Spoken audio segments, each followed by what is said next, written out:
Isa pong napakalaking balita ang yumanig dito sa mundo ng crypto matapos makumpleto ng Ripple ang $1.25 billion acquisition at rebranding ng kumpanyang Hidden Road. Sa hakbang na ito, pinapatunayan ni Ripple na handa na siyang pumasok sa mas malawak na mundo ng institutional finance. Ibig sabihin, hindi lang mga ordinaryong crypto traders ang target ngayon ni Ripple, kundi pati na rin ang pinakamalalaking bangko at investment firms sa buong mundo. Kaya yan po ang siyang ating pag-uusapan sa video na ito, pero bago po tayo magpatuloy ay pakibasa na lamang po muna ang disclaimer dito po sa ibaba ng ating screen. At ayan, paano nga ba binago ni Ripple ang Hidden Road? Sabi rito, the $1.25 billion purchase of the global prime broker has positioned Ripple to service some of the world's largest financial institutions through a structure they already trust. Ayan, sa halagang $1.25 billion, binili ni Ripple ang Hidden Road. Isa po itong global prime broker na matagal nang kilala ng mga institution sa Wall Street.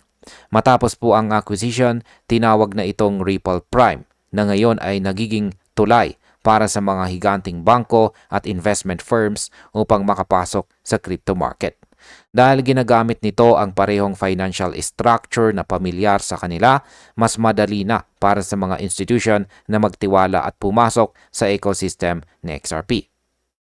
Ang market impact po nito ay ang pagpasok ng mga institution ay maaring magdulot ng malaking inflows sa XRP market, magtaas ng liquidity at posibleng magpataas ng presyo sa midterm horizon. Ngayon ay ano naman ang sinabi ni Ginoong Brad Garlinghouse tungkol sa deal na ito.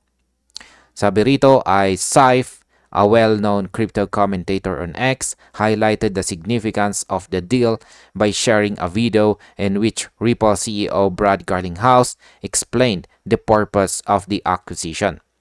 Ayon po sa isang post ni Saif dito sa X, ipinaliwanag po ng Ripple CEO na si Ginoong Brad Garlinghouse ang tunay na dahilan kung bakit nila binili ang Hidden Road. Sa kanyang pahayag, sinabi po ni Garlinghouse ay our acquisition this week, Hidden Road, we paid $1.25 billion for what's called a prime broker.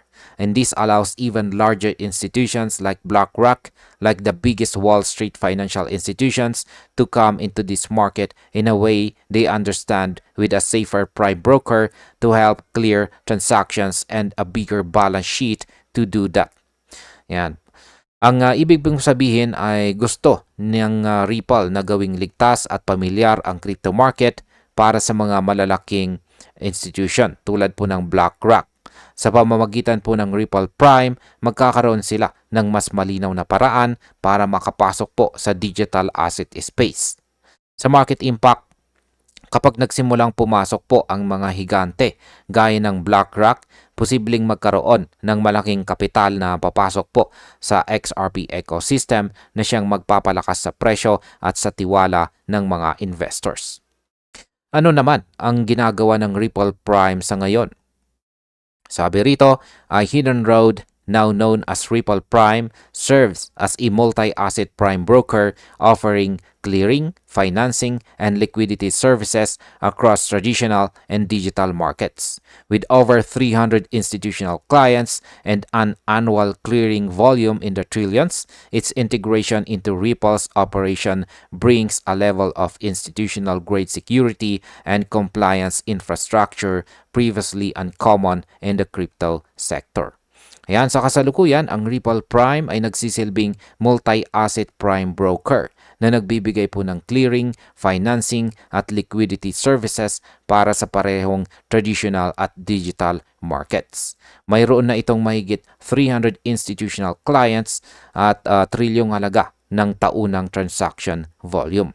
Sa pagsanib nito kay Ripple, nagdala ito ng institutional-grade security at regulatory compliance na bihirang makikita sa crypto industry.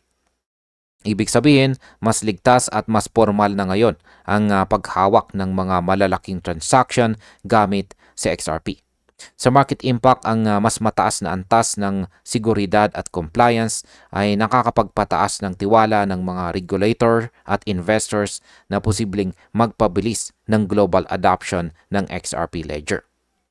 Ngayon ay bakit po ba mahalaga ito para sa mga bangko at institutional investors?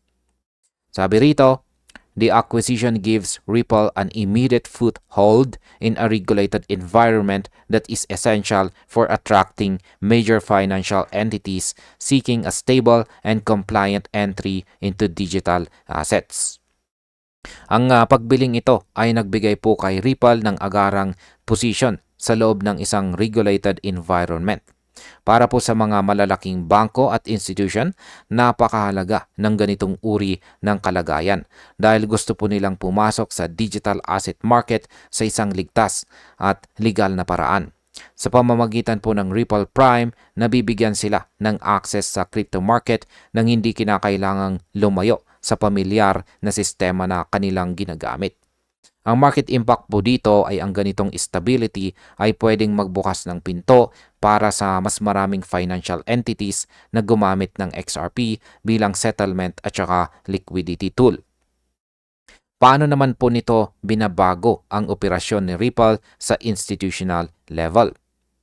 Sabi po rito ay for institutions, access to a familiar prime brokerage model may eliminate one of the most persistent barriers to entry into the crypto market.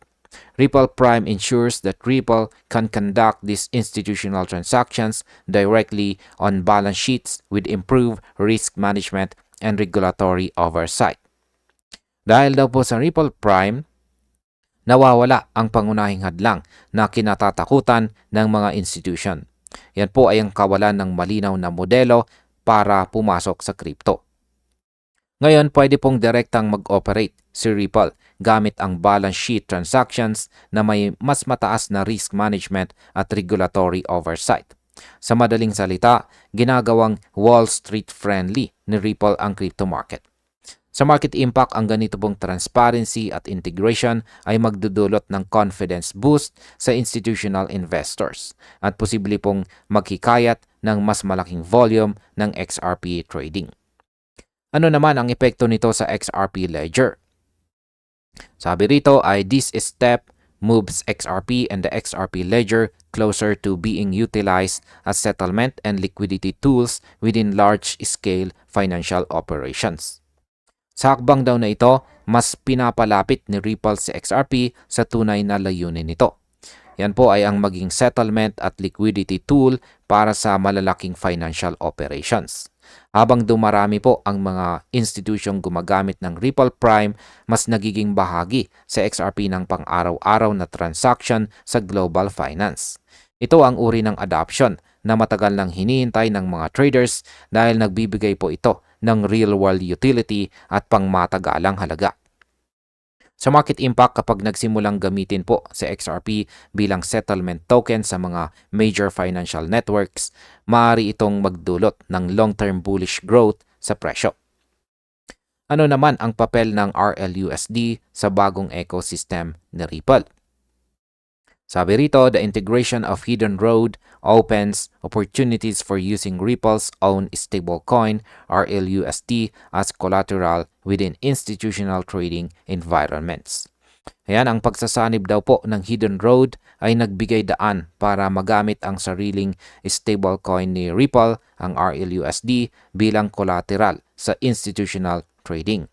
Ibig pong sabihin, mas lalaki ang ecosystem ni Ripple dahil hindi lang si XRP ang magagamit, kundi pati ang RLUSD para sa mga transaksyong nangangailangan ng mas mababang volatility. Ito po ay nagpapakita ng mas malawak na plano ni Ripple para gawing fully integrated ecosystem ang kanyang mga produkto. Sa market impact, ang paggamit po ng RLUSD bilang collateral ay maaaring magdulot ng karagdagang demand sa parehong RLUSD at XRP dahil mas lalawak po ang aktibidad sa loob ng Ripple ecosystem. Bilang panguling katanungan ay paano po mapapakinabangan ng XRP Ledger ang bagong setup? Sabi po rito ay, as this mechanism expand, the XRP ledger may see increased transaction activity related to post-trade settlements and asset tokenization, all of which contribute to a more practical use case for XRP itself. Ayan, habang lumalawak daw po ang paggamit ng RLUSD at Ripple Prime, inaasahan na tataas din ang transaction volume sa XRP ledger. Mas maraming post-trade settlements, asset tokenization at institutional transfers ang gagamit po ng ledger na XRP. Ang lahat ng ito ay nagdadala ng mas praktikal at totoong gamit kay XRP bilang digital bridge asset. Ang market impact po nito ay ang pagtaas ng transactional use ay nagbibigay ng matibay na suporta sa presyo ng XRP kahit sa panahon ng market correction. Kaya maganda ito para po sa mga long-term holders. At bilang panghuli, ang aking opinion naman tungkol dito ay ang hakbang ni Ripple na bilhin at i-rebrand ang Hidden Road bilang Ripple Prime ay isa sa pinakamalaking galaw sa institutional crypto history or kasaysayan ng crypto. Hindi lang ito simpleng acquisition, kundi isang strategic bridge na nagdurugtong sa traditional na finance at blockchain technology. Kung magtatagumpay po ito, posibleng makita natin si XRP bilang isa sa mga pangunahing instrumento ng global settlement system. Bilang mga traders at investors, dapat ay maging mapanuri po tayo ngunit excited dahil tila pinapatunayan po ni Ripple na kaya niyang dalhin ang buong Wall Street papunta sa mundo ng crypto. Kung magpapatuloy po ang trend na ito, maaaring ito na ang simula ng bagong yugto ng institutional dominance sa digital asset market. At ayan, hanggang dito na lamang po tayo sa video na ito mga ka-crypto. Maraming salamat sa panunood.